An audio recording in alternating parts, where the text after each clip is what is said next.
The underworld has always thrived in shadows, whispering its stories in the smoky corners of bars, the echoing alleys of big cities, and the boardrooms of men who wear expensive suits but carry secrets in their eyes. When people speak of the Mafia in America, certain names surface with legendary weight, names that were carved into both history and infamy. Among them stand three men whose hours of power, cunning, and downfall illustrate the strange blend of charisma and cruelty that defined organized crime at its most notorious. John Gotti, the so-called Dapper Don, was a man who walked proudly through the streets of New York, his style as sharp as his smile and his confidence unmatched.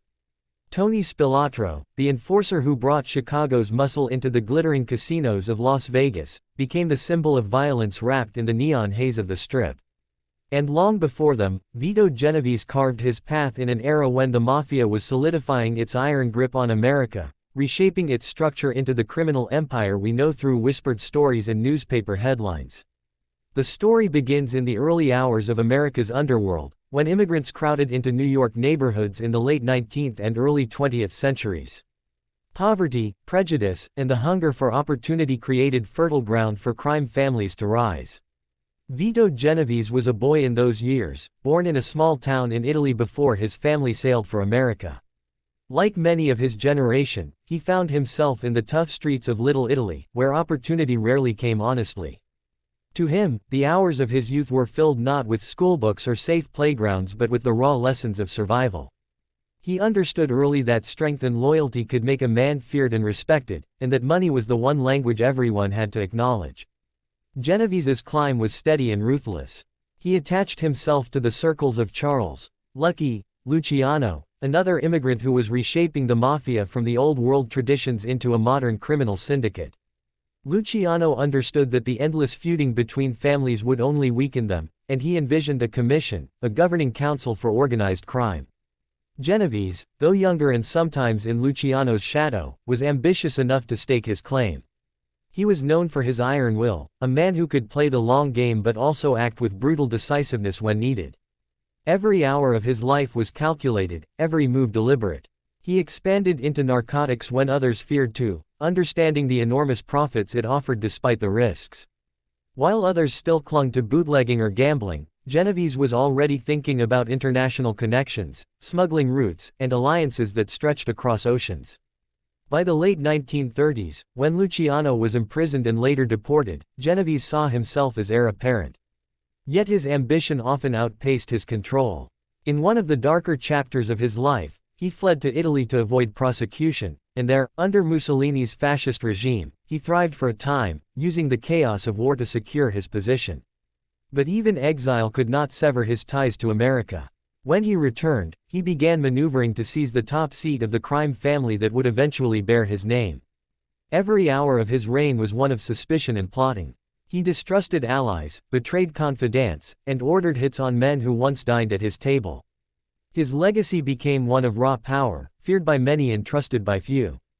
Unlike the flamboyant dons who craved public attention, Genovese preferred the shadows, a reminder that true power often works unseen, pulling strings from behind closed doors.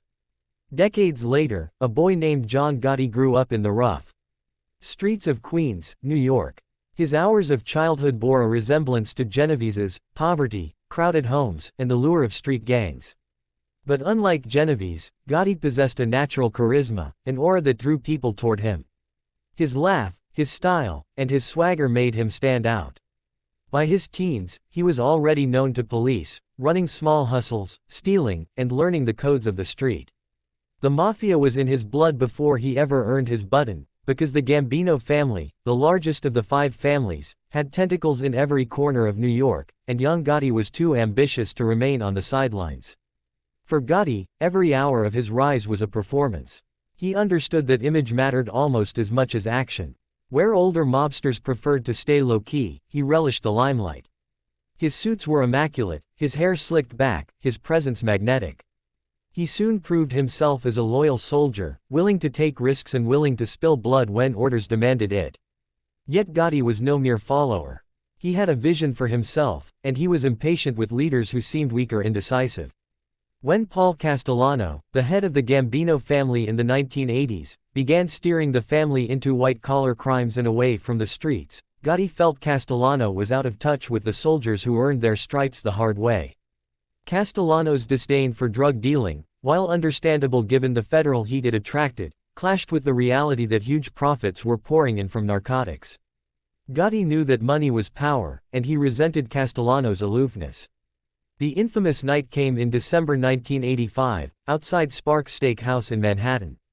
The hours leading to it were tense, every phone call and whispered conversation charged with danger. But when Castellano stepped out of his car, Gotti's men were waiting. Shots rang out, and within seconds, the Gambino boss lay dead on the pavement.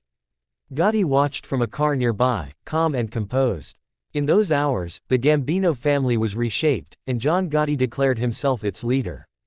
The press, always hungry for a colorful character, found in him the perfect headline. Soon he was dubbed the Dapper Don for his style and the Teflon Don for his uncanny ability to avoid conviction. Trial after trial ended in acquittals, as jurors were swayed or intimidated, and Gotti basked in his invincibility. Crowds cheered him outside courtrooms, treating him like a folk hero. Unlike Genovese, who thrived in shadows, Gotti thrived in light, flaunting his power in tailored suits and broad smiles. But every hour of fame carries a cost. Law enforcement agencies, embarrassed by their failures, made Gotti their obsession. The FBI tapped phones, flipped insiders, and studied every move he made. Gotti's own underboss, Sammy, the Bull, Gravano, turned government witness, breaking the sacred code of silence. In 1992, the Teflon Don's luck dissolved. He was convicted on multiple counts, including murder, and sentenced to life without parole. The man who once strutted through the streets of Queens spent his final hours behind bars, dying of cancer in 2002. Yet his image remains frozen in time. The smirk, the swagger, the man who dared to be a celebrity gangster in an age when most hid their faces. If Gotti represented the flamboyant New York Don, Tony Spilotro embodied the brutal enforcer who brought Chicago's reputation for violence to Las Vegas. Born in 1938, Spilotro grew up in Chicago's working-class neighborhoods. His family owned a restaurant, but Tony and his brothers were drawn more to the streets than to serving tables. By his teens, Spilotro was already known to police, his temper and willingness to fight marking him as different. He was small in stature but carried himself with menace, earning a reputation for ruthlessness that far exceeded his size. In Chicago, this made him useful, and soon he was recruited into the outfit, the powerful Chicago mob that controlled much of the Midwest. The hours of Spilotro's career were soaked in violence. Unlike Gotti, who cultivated charm, or Genovese, who thrived in strategy, Spilotro was muscle, pure and unrefined. When the Chicago mob expanded its reach into Las Vegas casinos, they needed someone to enforce their will, to keep skimming operations running smoothly and ensure no one stepped out of line. Spilotro was sent west, and the neon lights of the Strip became his new battlefield. In Vegas, he developed the Hole-in-the-Wall Gang, a crew specializing in burglaries where they literally cut through walls to access vaults and valuables. But it wasn't just theft that defined him, it was the sheer brutality of his methods. Stories of Spilotro's torture sessions circulated widely, tales of pliers and blowtorches, of bodies buried in the desert. Whether all of them were true or not hardly mattered, the legend was enough to terrify. Unlike the cinematic glamour that people associate with mobsters, Spilotro's life was raw and bloody. He became the inspiration for Joe Pesci's character in the movie Casino, a reflection of his reputation as a man who could not be controlled, even by his bosses. And that was his undoing. By the mid-1980s, Spilotro had drawn too much heat, his reckless violence endangering the outfit's profitable Vegas operations. His bosses in Chicago grew tired of the attention, and the hours of his life came to a brutal close in 1986, when he and his brother Michael were lured to a basement under the guise of a meeting. There, in a scene as brutal as any he had ever inflicted, they were beaten to death by fellow mobsters. Buried in a cornfield in Indiana, Spilotro's end was as violent as his life, a reminder that in the Mafia, even the fiercest enforcers are expendable. 3 men, 3 paths, and 3 legacies intertwine in the story of the American Mafia. Genovese, the strategist who built an empire but ruled through fear and treachery. Gotti, the flamboyant Don who embraced fame but fell to betrayal. Spilotro, the enforcer whose violence made him feared but also doomed. Their hours of power shaped the mythology of organized crime, feeding books, films, and endless speculation. Yet behind the legends were men shaped by poverty, driven by ambition, and destroyed by the very codes they swore to uphold. Their stories remind us that in the underworld, time is always ticking, and the hours of glory are always followed by the hours of reckoning.